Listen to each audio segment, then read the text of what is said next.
Hello and thanks for selecting our video Wake Turbulence Revisited, sponsored by Avemco Insurance. My name is Gene Benson and I will be taking you through this presentation.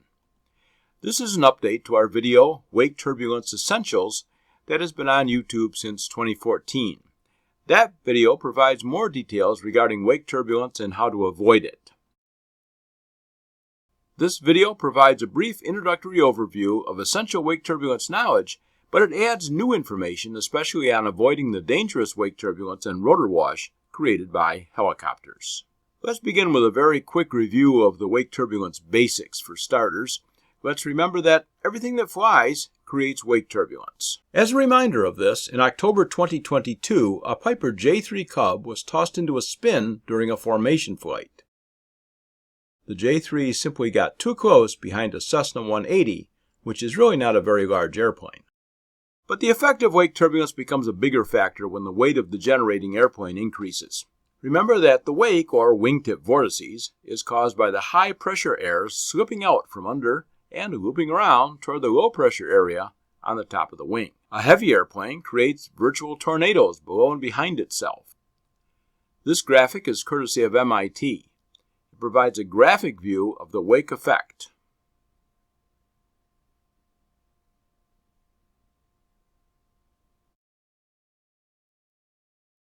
I can personally attest that wake turbulence is very real.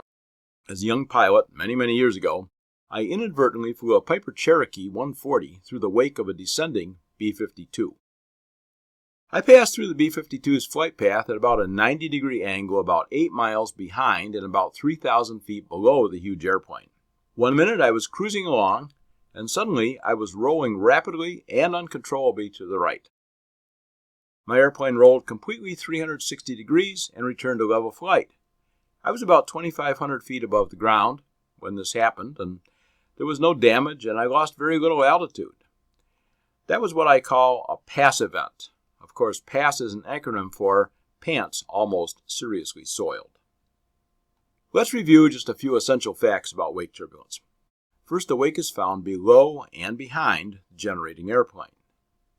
Second, the wake begins when the airplane rotates for takeoff. Technically, the wake is generated when the airplane has a positive angle of attack, or AOA. Once the wings begin to generate lift, the wingtip vortices are created. Conversely, the wake effect ends when the nose wheel touches down after landing. Once the nose wheel is on the ground, the angle of attack is zero or even a little bit negative. Therefore, vortices are no longer generated. The wake is strongest when the generating airplane is heavy, clean, and slow. This, of course, is immediately after takeoff when the airplane is heavy with fuel, flaps are mostly retracted, the landing gear is retracted, and the airplane is relatively slow in its initial climb. Extended landing gear and flaps tend to disrupt the vortices, but it doesn't eliminate them. A heavy airplane in dirty configuration still produces vortices that are very much a threat. The wake will travel with the wind, so we must be careful on larger airplanes operating on parallel or intersecting runways. The wake can be blown onto a parallel runway or even a taxiway. In the absence of wind, the wake still moves. It moves laterally over the ground at a speed of 2 or 3 knots. This can also result in dangerous wake drifting onto a parallel runway. Lighter aircraft should not cross the path of a heavier departing aircraft. The wake will settle to the ground and drift with the wind. Remaining above the wake is the safest place to be, since the climb path of a small general aviation airplane will likely be less steep than that of a departing heavy airplane. A turn into the wind must be made before reaching the path of the departing airplane. Since the wake is descending, the turn must be made well before the path of the departing airplane is crossed. When departing after the arrival of a heavier aircraft, the lighter aircraft should not cross the path of a heavier arriving aircraft. Recall that the wake will end at the point at which the heavier airplane's nose wheel touched down. We need to be alert for an aircraft that has crossed our path while landing on a different runway. We can maintain situational awareness by monitoring the tower frequency or the Common Traffic Advisory frequency. Our final essential fact is this: avoid following another aircraft on a similar flight path at an altitude within 1,000 feet below the generating aircraft's altitude. Since the air in the vortices is slightly compressed, it is slightly more dense than the surrounding air and it will sink. The sink rate of the vortices may reach several hundred feet per minute. Our next essential fact is that helicopters can generate exceptionally strong wake turbulence. Along with that, we must realize that a helicopter can generate the same strength of a wake as an airplane of a much greater weight.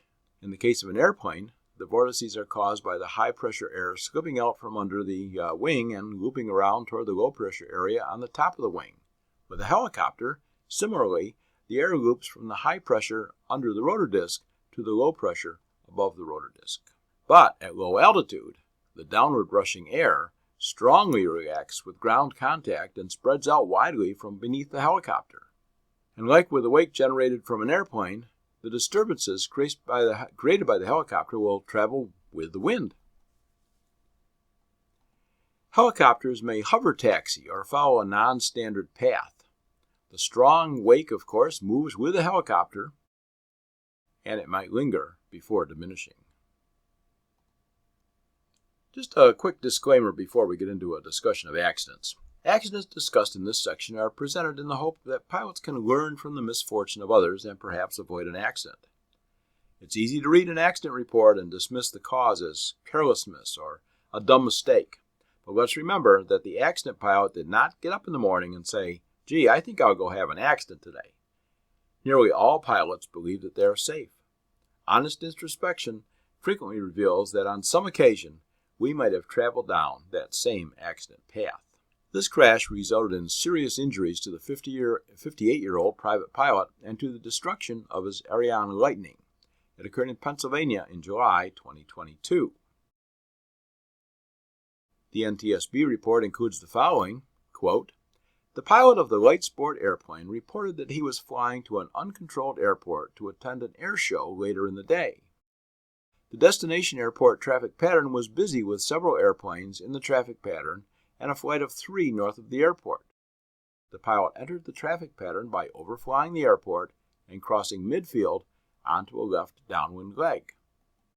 At that point, a life flight helicopter reported 2.5 miles northwest. The pilot subsequently heard a report from the helicopter again and asked him where he was. The helicopter pilot stated that he was on right base leg for runway 11 and number 2 to land. The pilot of the airplane announced turning to final for runway 11. He was over the threshold at 20 feet above the ground, level, when he saw the helicopter cross the runway several hundred feet ahead of him.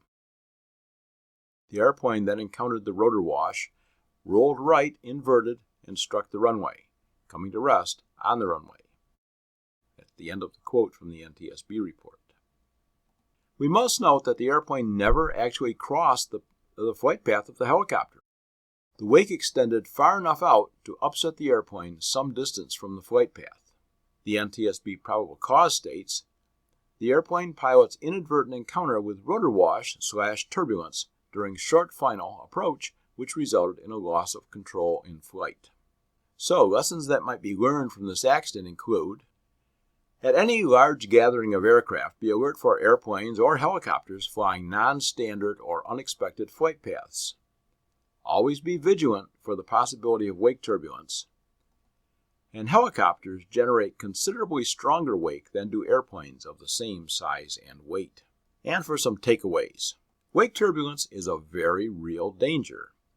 Pilots must not assume that ATC provides safety regarding wake turbulence separation. They simply provide a warning that wake turbulence might be present. A pilot must be willing to accept some inconvenience to avoid having a wake turbulence encounter. Pilots must maintain situational awareness regarding wake turbulence avoidance. In case you did not know, Avemco offers a safety rewards program. By watching this video or participating in any of my other safety events, or those who take any safety-based education courses, can receive a percentage off their annual Avemco premium at the time of quote or renewal.